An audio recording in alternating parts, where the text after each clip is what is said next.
Assalamualaikum warahmatullahi wabarakatuh. Ketemu lagi dengan saya Jian Ali Syafudin. Dan kali ini di samping saya ada Mbak Fatah Herliana Elsa Sari. Halo. Atau bisa dipanggil Mbak Elsa. Mbak Elsa ini adalah salah satu adalah Ketua Pimpinan Daerah Ikatan Pelajar Muhammadiyah. Ngomong-ngomong Ikatan Pelajar Muhammadiyah, bagaimana sih seorang Mbak Elsa ini bisa kecimbung dalam Ikatan Pelajar Muhammadiyah? Oke, mau tahu aja, tak mau tahu banget. Kau tahu banget dong. Karena dulu kan awalnya itu kan ya kita sekolah di Muhammadiyah kan otomatis kita termasuk salah satu anggota dari IPM itu sendiri. Nah, aku berkecimpung di IPM itu sejak kelas 2 SMK. Nah, saat itu apa ya, emang benar-benar baru ikut banget, dan itu aku ikutnya di salah satu perkaderan namanya Tanamati 1. Terus habis itu setelah 3 hari melakukan perkaderan itu akhirnya dibentuklah IPM SMK, dan kemudian sampai ke level pimpinan daerah kayak gitu. Jadi awal mula kecimpung itu ya pas kelas 2 SMK, dan itu benar-benar dari nol banget ya, aku nggak tahu tentang IPM itu kayak gimana, tapi di situ banyak belajar sih. Ya. Perjuangan banget ya, dari merintis dari bawah banget. Itu pada tahun berapa sih dari merintisnya? Kalau nggak salah 2016. 2016, berarti ini udah berapa tahun ya? 5 tahun. 5 tahun merintis dari bawah banget. Nah, selain itu, ini kan dalam menurut pandangan Mbak Elsa, ini kan kondisi seperti dalam kondisi pandemi. Nah, bagaimana sih bisa membuat program di kondisi seperti ini? Kalau terkait pelaksanaan program di masa pandemi itu memang kita kesulitan ya, karena semua program dari bidang-bidang yang ada di IPM, ya IPM itu ada, kalau di level pimpinan daerah itu ada 6 bidang. 6 bidang itu ada organisasi, perkaderan, terus kajian dakwah Islam, terus pengembangan pengetahuan, apresiasi seni budaya dan olahraga, kemudian ada advokasi. Nah, awal periode kita sudah menyusun program kerja yang mana itu kebanyakan dilakukan secara offline, tatap muka ya. Terus alhasil Maret pandemi menyapa kan, kayak gitu.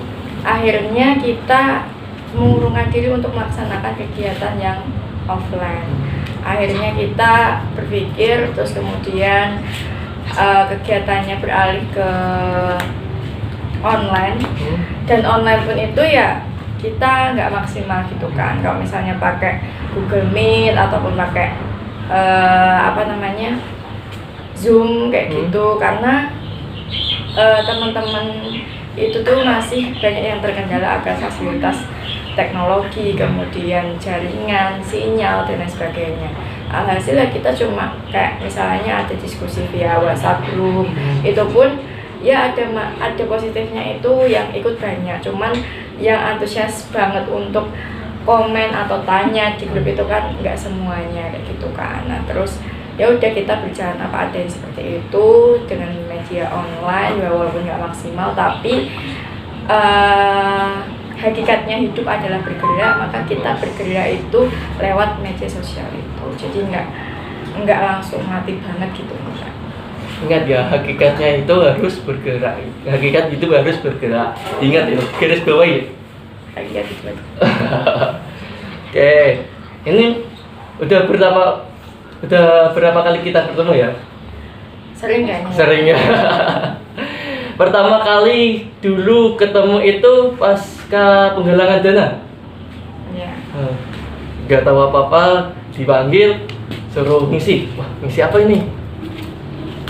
Oh, disuruh pentas. Nah, saat itu yang pentas anak-anak SMP Muhammadiyah. Itu pertama kali saya ketemu dengan seorang bidadari ya, atau seorang ketua pimpinan daerah Ikatan Pelajar Muhammadiyah. Untuk sekarang Mbak Elsa kegiatannya apa sih? Sekarang karena apa ya, aku ini lagi ini sih mencoba untuk melunasi segala program kerja yang tahun periode kemarin belum terlaksana. Jadi sekarang IPM lagi banyak melakukan perkaderan, walaupun memang apa ya, nggak semasif dulu untuk dalam rangka nanti mempersiapkan kader yang baru kayak gitu. Selain itu ya paling cuma main sama kamu. Belum main guys. Sama apa ya, udah sih itu doang. Memang sulit sih untuk perkaderan dalam kondisi pandemi seperti ini. Strategi seorang Mbak Elsa ini gimana untuk program perkaderan? Strateginya apa ya? Yang pertama kita perlu data sih, data kader kan. Terus setelah itu komitmen dan bersinergi sebenarnya. Kalau seumpamanya hanya satu orang saja yang kemudian menggerakkan kaderan itu kan susah dan tantangannya begitu banyak. Tapi kalau kemudian kita bekerja secara kolegial kan, kalau di PM itu ataupun di Muhammadiyah itu kan bekerjanya kolegial, jadi bersama-sama. Kalau kemudian kita dalam visi yang sama dan komitmen, itu perkaderan pasti akan berjalan. Kalau sejauh yang saya pakai atau strategi yang saya pakai, kalau perkaderan ya paling nanti diajak main bareng, diajak makan bareng, diajak ngobrol bareng, diajak diskusi bareng secara kultural seperti itu. Karena nggak bisa kalau kemudian teman-teman IPM yang mau kita masukin IPM kayak gitu langsung kita jor harus mempelajari ADART, harus mempelajari Muhammadiyah, karena mereka pasti akan bingung, karena mereka pasti akan apa ya, mungkin bisa jadi ilfil duluan kayak gitu kan. Tapi kita pendekatannya ya secara kultural seperti itu. Untuk ada batasan umur gak ketika anak-anak IPM itu?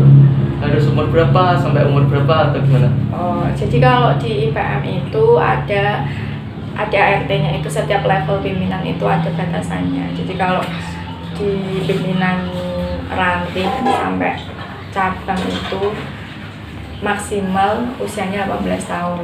Maksimal 18 tahun. Nah, kalau level pimpinan daerah maksimal itu 22 tahun. Kalau pimpinan wilayah sampai pimpinan pusat itu maksimal 24 tahun.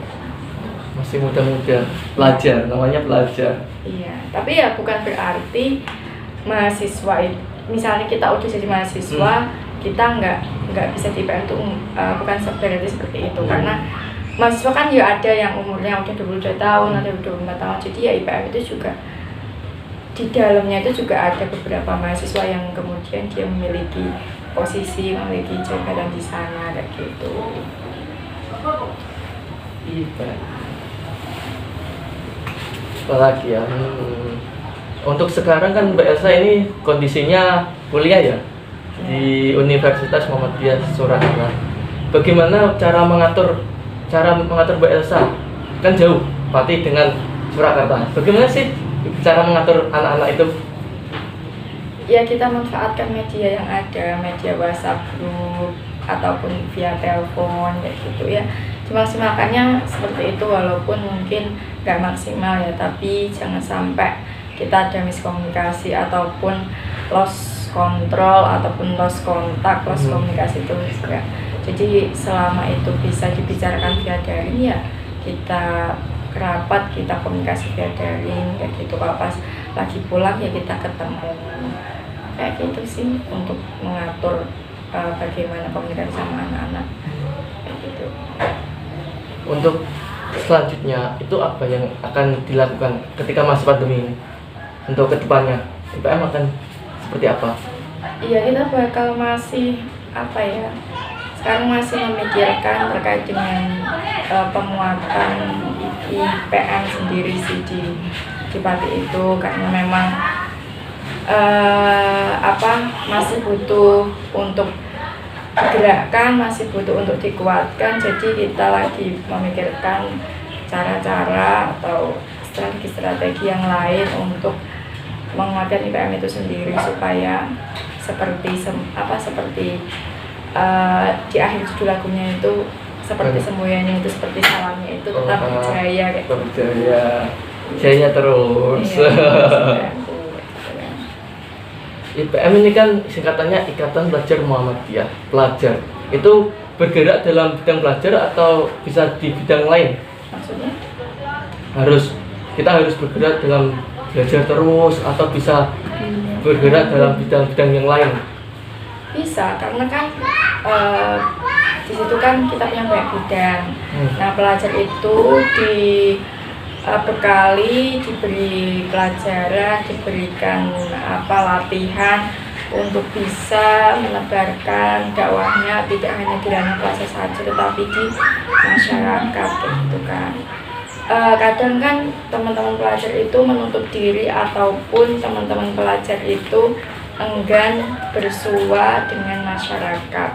Biasanya mereka sibuk sekolah, pulang, tidur, tapi tidak kemudian berbaur atau melebur di dalam masyarakat itu sendiri. Melebur saja tidak mau atau tidak bisa, apalagi menjadi solusi di masyarakat. Kan itu memang PR ya, karena kan yang namanya seorang terpelajar, kita punya ilmu kan harus ditularkan, harus diimplementasikan di masyarakat. Kalau hanya disimpan sendiri kan percuma. Pada saat negara tidak bisa mengatasi masalah pencerdasan anak-anak, masalah sosial terkait dengan kemiskinan dan sebagainya. Kalau kita sadar, kita aware sama realitas sosial yang ada di sekitar kita, ya kita harus bergerak dan mencari solusinya kayak gitu. Jangan menunggu orang-orang yang di atas sana kayak gitu kan. Kayak gitu sih, karena kan sudah menjadi tugas kita. Kalau dalam Al-Quran, kita sebagai makhluk hidup, kita sebagai umat manusia, sebagai pemimpin di muka bumi, memberikan manfaat kan kayak gitu. Ada ayat-ayat Allah yang kemudian memerintahkan kita untuk seperti itu. Tapi kalau kita tidak memberikan manfaat, berarti gimana ya? Ya kita belum bisa mengamalkan firman Allah yang seperti itu. Minum dulu ya? Iya, minum dulu ya. Belum ada iklannya. Ini Mbak Elsa sudah berapa tahun memimpin daerah? Kalau aku ya di daerah itu udah lama sih, udah 4 tahun. Ada pergantian lagi? Apa berganti? Ya ini tahun ini insya Allah ada pergantian. Oh, tahun ini. Ingin 2 periode atau 1 periode? Ya saya udah 2 periode. Oh, udah 2 periode. Di daerah kayak gitu, udah 2 periode. Untuk Mbak Elsa ini sendiri cuman khusus di Pati atau sudah menyebar? Atau di Karesidenan atau di tingkat wilayah? Tuh. Oh, kalau aku masih di level daerah. Oh, daerah. Ada keinginan naik nggak ke level yang lebih tinggi untuk saat ini? Kalau ingin berproses ya nanti kalau misalnya memang mampu ya nanti ya insya Allah. Tapi ya lagi-lagi kalau kayak gitu kan kita perlu mempersiapkan yang di belakang kita. Kalau misalnya di belakang kita belum ada persiapan siapa yang akan menggantikan posisi saya misalnya, ataupun siapa yang akan maju di daerah, itu kan harus dipersiapkan dulu, baru nanti kita yakin untuk meninggalkan yang di daerah atau naik ke yang lebih atas lagi. Ya itu nanti lihat situasi dan kondisi sih. Tapi kalau mau berproses ya pengennya lebih mau naik grade yang itu tinggi. Untuk program Mbak Elsa selama 2 periode itu masih ada yang belum terlaksanakan apa tidak? Banyak. Salah satunya? Yang paling saya soroti perkaderan. Perkaderan sama di Tawasiji juga. Kehadiran memang sulit, apalagi dalam kondisi seperti ini. Tapi kan kamu masih bisa kayak misalnya latihan di ruangan terbuka seperti itu dan mungkin nggak terlalu bersinggungan dengan stakeholder yang ada di sekolahan kan. Kalau aku kan pastinya kalau mau ngisi kegiatan harus bersinggungan dengan stakeholder yang ada di sekolahan dan yang lainnya kayak gitu. Jadi nggak bisa bebas latihan langsung di lapangan kayak gitu. Apalagi giroh teman-teman itu belum terlalu terbentuk, jadi kan susah juga ya kalau misalnya stakeholder tidak mendukung, kemudian anak-anaknya juga tidak ada semangat. Makanya ya lebih untung kamu lah, maksudnya masih bisa melakukan latihan di ruangan terbuka tanpa ada hambatan terkait dengan stakeholder yang kemudian memberikan izin kayak gitu. Sama aja sih Mbak, bagi saya mau latihan dimanapun kita lihat kondisi juga, apakah di masyarakat itu diterima atau tidak. Yes. Ini saya udah 3 kali latihan di tempat itu diusir, nah, pindah lagi ke tempat yang lain, latihan di situ diusir lagi, pindah lagi. Nah, untuk saat ini alhamdulillahnya udah dapat 1 tempat. Tuh. Sama. Untuk kehadiran itu memang sulit. Cara mendidik yang baik itu sulit sekali. Apakah ada calon nggak untuk mengganti Mbak Elsa untuk menjadi ketua daerah? Menurut Mbak Elsa ada nggak sih? Ya pastinya ada. Pak ya. Pastinya. Ayo siapa Pak? Menurut Ya masih rahasia, rahasia. karena masih dalam tahap pemantauan, uji coba, kayak gitu. Pastinya nanti insya Allah masih rahasia. Masih rahasia guys. Ini kan untuk Pati sendiri itu ada 4 titik ya, Sukolilo, Kayan, Pati Kota, sama Tayu. Apakah akan menambah titik lagi atau enggak? Kalau keinginan menambah itu pasti ada ya, karena kalau kita berkaca di Muhammadiyah sendiri itu, kalau di Pati itu kan punya 19 cabang. Nah, sedangkan di 19 cabang itu belum tentu semuanya ada sekolah Muhammadiyah. Adapun sekolah Muhammadiyah paling di level TK, PAUD, SD kayak gitu. Untuk SMP sampai kemudian SMA kan belum semuanya ada. Jadi kita maksimalkan apa yang ada dulu, kita hidupkan apa yang ada dulu. Percuma kalau kita punya banyak kader tapi tidak punya kualitas, tapi sedikit kader tapi berkualitas, itu lebih baik. Lebih mementingkan kualitas daripada jumlah ya? Iya. Oke.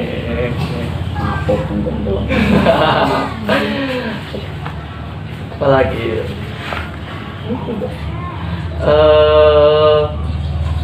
ada nggak sih? Umur Mbak Elsa sekarang berapa sih? Umur saya hampir udah kepala 2 ini. Kepala 2, udah anak 2 ya? Anak 2. Kepala 2. Prediksi nikah kapan? Sesiapnya aja. Sesiapnya. Kabarnya habis lulus kuliah nikah.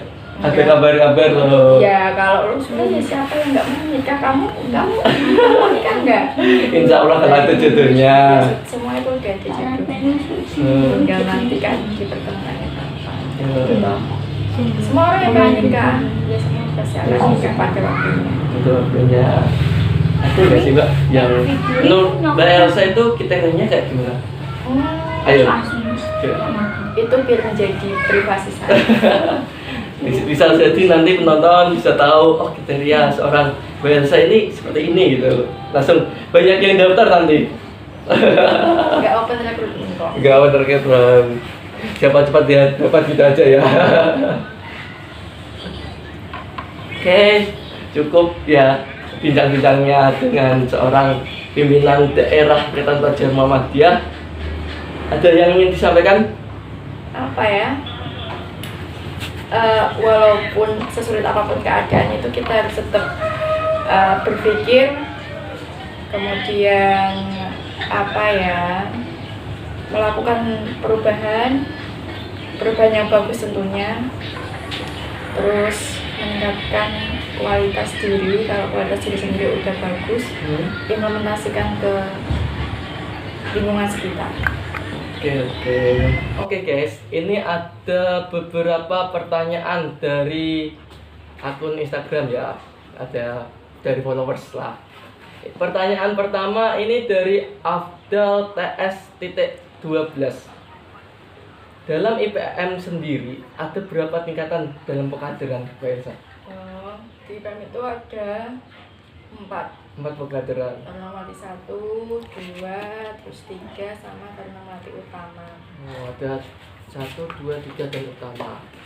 Oke, pertanyaan yang kedua dari markah 5849. IPM sendiri ada berapa anggota terdaftar untuk struktural? Di daerah itu kurang lebih 30 orang. 30 orang. Ini dia ternyata. Ya. Lebih banyak anggota Mbak Elsa daripada anggota saya. Oke, pertanyaan yang ketiga, terakhir ya, pertanyaan terakhir dari Sapa 1.39. Alasan Mbak Elsa menetap di IPM? Cinta. Oke. Itu harus benar-benar cinta ya untuk menetap di satu organisasi itu loh. Cinta sekali ya sama Mbak Elsa. Oke, sekian obrolan pendek kita berdua. Oke, wassalamualaikum warahmatullahi wabarakatuh.